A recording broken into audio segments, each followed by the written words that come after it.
আসসালামু আলাইকুম গাইস, কি অবস্থা, কেমন আছেন সবাই? আশা করি আপনারা সবাই ভালো আছেন। আমি আলহামদুলিল্লাহ ভালো আছি। আপনারা সবাই বলবেন তো কমেন্টে এই ফলটার নাম কি, এই ফলটা কোথায় পাওয়া যায়?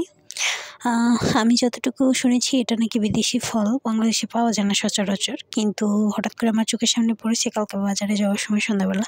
তো হঠাৎ করে দেখলাম এই ফলটা কেমন জানি দেখতে। তারপরে চিন্তা করলাম বাসায় নিয়ে যাই, খাইয়ে দেখতে পারি আসলে কেমন ফলটা। তারপরে ওই লোকটা বলতেছিল, যে লোকটা বিক্রি করতেছিল, যেভাবে হাতের তালুতে নিয়ে আপনি সুন্দর করে ঘষতে থাকবেন, কিছুক্ষণ ঘষার পরে নরম হবে। তারপরে এটা দাঁত দিয়ে কামড় দিয়ে ছিদ্র করলে ভিতরে যেগুলো থাকে এগুলো খাইবেন, ঠিক আছে? এগুলো খাইতে মিষ্টি মিষ্টি লাগে, যত নরম হইব তত মিষ্টি।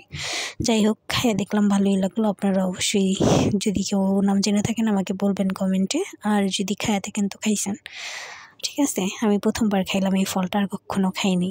যাই হোক, এটা কোনো বিষয় না, কেউ প্রথমবার খাইতেই পারে, তাই না? অনেক কিছু নাই চিনতে পারে, আমিও এরকমই।